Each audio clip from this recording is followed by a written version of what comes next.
Hey, welcome back again, everyone. I'm Devonta Banks, your local real estate agent. Yeah, last time I went over the process of getting your home ready to sell before it hits the market. But today I wanted to go over the home selling process. So once your home is actually on the market, you know exactly what's going on. All right. So the first thing you actually could do before or after you hit the market, it is take professional photos. Not all agents take professional photos, but that is something I would really recommend because, as you know, first impression is everything. So the first time a buyer sees your property is most likely it's going to be online. So you want to make sure you get those photos done when you hit the market. And those photos will be used for marketing, professional flyers, and any online sites you may be marketing on. So professional flyers also could be done before you hit the market because you can have flyers sent to all of your neighbors letting them know that you have your property coming soon. All right. So the next thing is you want to put your property on all online platforms. So you're gonna of course, you're gonna have the MLS, the multiple listing service, which is a system that all agents in the area use to see all of the pendings, sold, actives, and also coming soon properties. So you want to make sure you have your agent put you up there. You also want to make sure you're on as many social media platforms as possible. You want to be on YouTube, Facebook, Instagram, LinkedIn, Twitter, anything you can name. You want to make sure you hit all of those networks to get it in front of as many potential buyers as possible. You also could put it on your broker's site or your home professional real estate website, because that is a whole different audience you're showing. Right?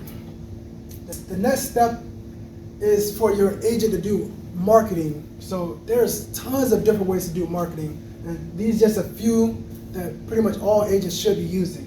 And that's open house events, flyers or mailers, door knocking, and network events. So we can't do any open houses right now or door knocking, but you still can network via Zoom and other online sources. You also would want your agent to send out flyers or mailers to the surrounding neighborhoods of your property, saying, hey, your neighbor Bill is selling his property over on 123 Main Street. Do you have anyone looking to buy in our area? So you want to make sure you get those mailers out there. Right? And once you have your property out there to as many people as possible through marketing and online platforms, that's when you should start receiving offers. There's different ways you can receive your offers. You can have a set date for your offers. You can have as they come, and you can have preemptive offers, which could be either or. So when you have a set date, you can say, okay, January 10th, this is when we're gonna start viewing offers, and you don't look at anything before then. Or you can say as they come, as it sounds, as they come. So that's pretty much, if somebody view your property, they can put an offer that day, and then you may accept it. And then you got preemptive offers. This can happen before you get on market, or if you have a set date, someone could be like, hey, I really like this house. I want to put in an offer right now. I know your date isn't to the 10th, but it's the 6th, and I want to put in an offer right now. You could accept preemptive offers.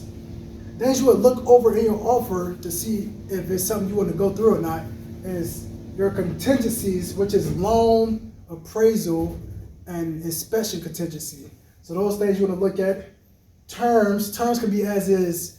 They'll allow you to stay in the property for an extra 60 days after closing. Or the buyer could want you to help with closing costs. So those terms you want to look at also. And then of course pricing. Is it the price you was looking to get for your home? And all of this of course is negotiable. And then after you review all of the offers, there's 3 different things you can do. You can either accept the offer, which, okay, that's good enough for me, I'll take that. Or you can reject the offer, like, nah, that's not good enough for me. Or you could counter offer the offer, which is putting in your own offer to their offer. The terms and everything look pretty well, but you would rather have 550 rather than 520. Or you would want it to close in 25 days instead of the 30 days that they have on offer. So those different things you could do during that counter offer. All right. Next thing is the buyer's duties, pretty much, if any. Because if it's an all cash offer as is, you probably don't have any buyer duties. But if they're financing their home or financing the purchase, they may have some of these.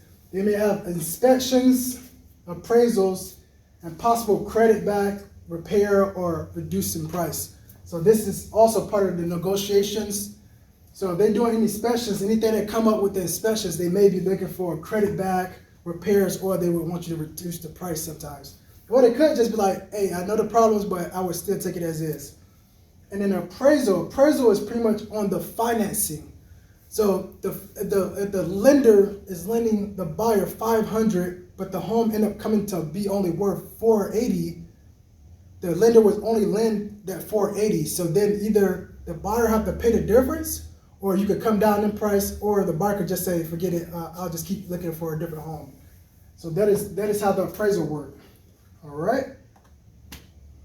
And then it's the final steps to the sale, to the transaction. And that is the final walkthrough of the property by the buyer, so they make sure everything is in the same condition as when they first put in an offer. The closing details, this is pretty much behind closed doors with the lender, the escrow officer, the title, could be the same thing, and myself and a couple of others. Making sure all of the paperwork and everything is tidy, ready to close, and no discrepancies are there. All the closing details are done. And then that's pretty much when you hand them the keys to the buyer's agent, and then the buyer get the keys to their new home, and you get to move on to your new property. All right, so thank you again for watching. If you have any questions, please feel free to reach out at any time. I don't mind answering any questions. Thank you, and have a wonderful day.